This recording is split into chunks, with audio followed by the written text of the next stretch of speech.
Creating a Stoic mindset means changing the way we see things. How you perceive things is essential for your happiness and overall health. Stoicism and Stoic philosophy can teach us how to see the world differently so that we can lead happier, more positive, and stronger lives. What is perception? In simple terms, your perception means how you view and understand a situation. It's like your personal way of seeing and interpreting things.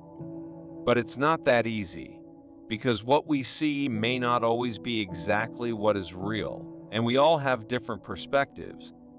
I will give you an easy example using dogs. Susan lived in a busy city.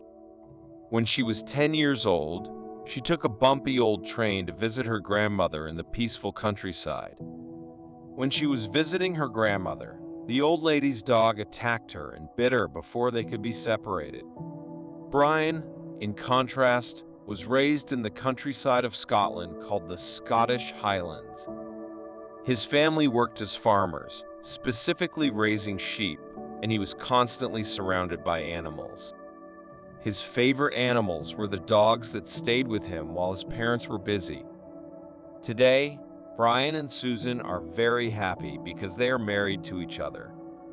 They saw a messy brown dog on a walk. The dog was not on a leash, and it was hot and tired because its tongue was out and it was breathing heavily. Susan immediately became extremely scared and unable to move due to her fear. Brian, however, saw a friend and reacted with kindness and love. These two answers are very separate. Both Brian and Susan saw the same thing, but they had different ideas about what it was. A Stoic mindset and your response. The Stoics thought that it was up to you to decide how you react to the things that happen around you. They suggest that in most situations, you have the option to choose your response. You can always pick one choice instead of another. Sometimes when we feel scared, it's a normal reaction. The response goes like this: stimulus. Something happens to you or you notice something.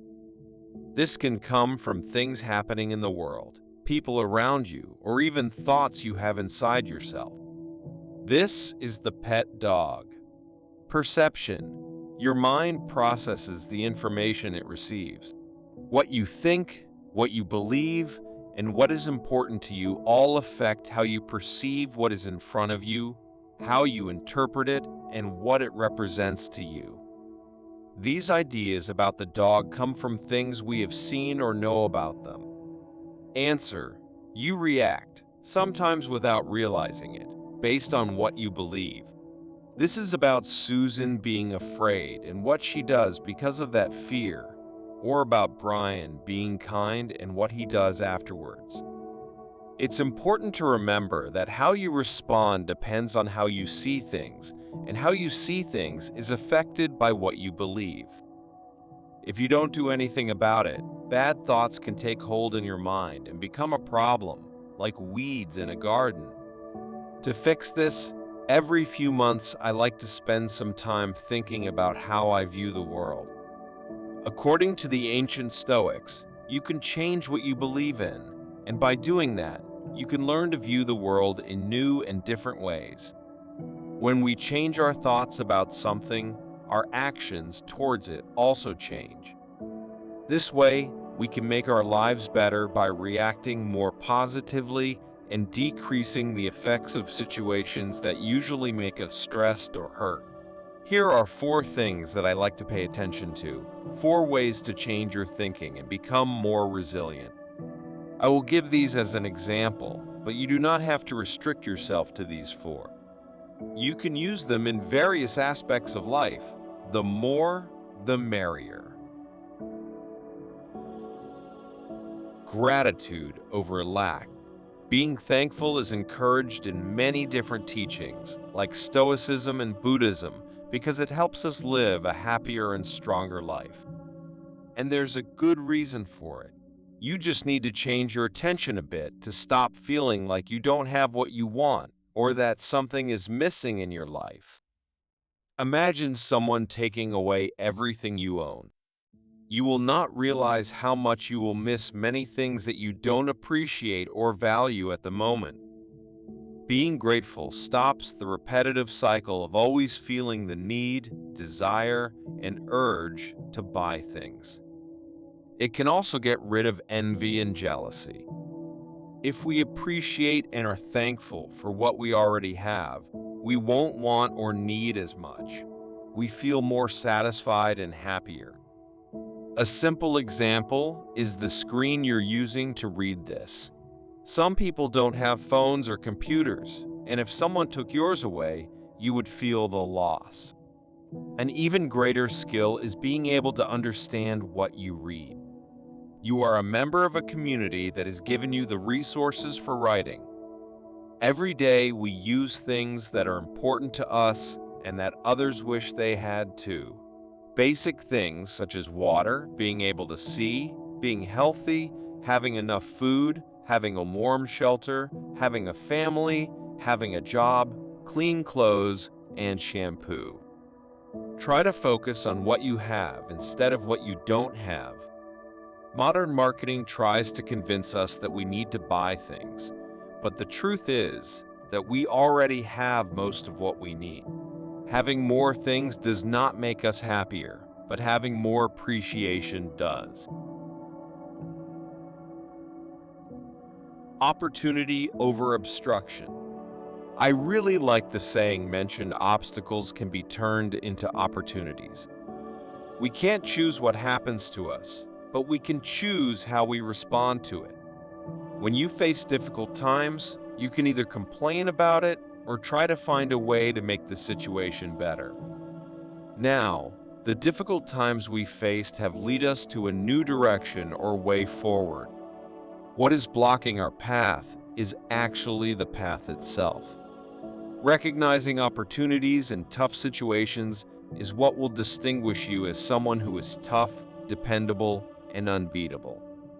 If you're able to find opportunities even in difficult situations, you won't feel trapped by them. Instead, you'll lessen the pain they cause and become stronger. The hindrance to doing something actually helps it happen. The obstacles we face can actually lead us towards our goals. Responsibility over blame. You are in a difficult situation. Here are two options for how you could deal with it. You accuse someone else of causing your current situation. They are to blame for your current difficulties. Who do they think they are? You feel upset and you believe it's okay to be mad, so you accept your bad mood. They caused you to feel angry. You are okay with the way things are. You may not be in control of everything that has happened, but you are in control of how you react to it. Right now, you are in charge of what you see and understand. You check what you can control and you agree with what you can't. Once you understand the difference, you use what you can control to improve the situation. You might feel frustrated with life or the world, but guess what? How you respond is up to you. The examples are very extreme, but I believe it is effective. When you blame, you are giving control of how you feel to something or someone else instead of taking responsibility for it yourself. You are letting someone or something else control your emotions and make decisions for you. There will always be things that can make us feel bad, but we still need to take responsibility for our emotions, understand what is happening, and find a solution. This is important for our health and happiness. Blaming someone is usually not helpful. It can make things worse, bring negativity, and divert our attention from what matters. In most cases, the solution needs us to think about the current moment. Blame makes you stay stuck in the past.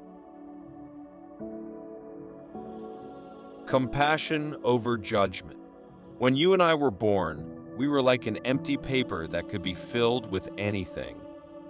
As we got older, we learned a lot of things like shapes, colors, feelings, words, and different people.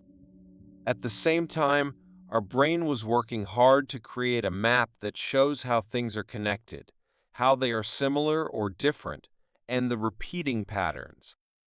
Our environment, including our parents, friends, teachers, schools, places we visit, the books we read, the music we listen to, and the films we watch, have an influence on how we develop. Both of us are influenced by our past experiences.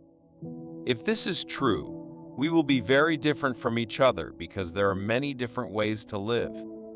This type has many advantages. It also comes with several dangers.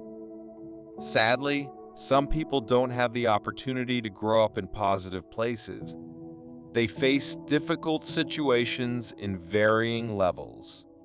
Lots of people who don't have much money experience violence and lack guidance or good role models while growing up. Some people have a tough time from a young age, while others have an easy life with very little difficulty. Both of these problems have their own troubles. If our experiences shape who we are, then by trying to understand the experiences of others, we can become more caring and understanding towards each other. When we know what others have experienced, their actions and behavior become easier to understand.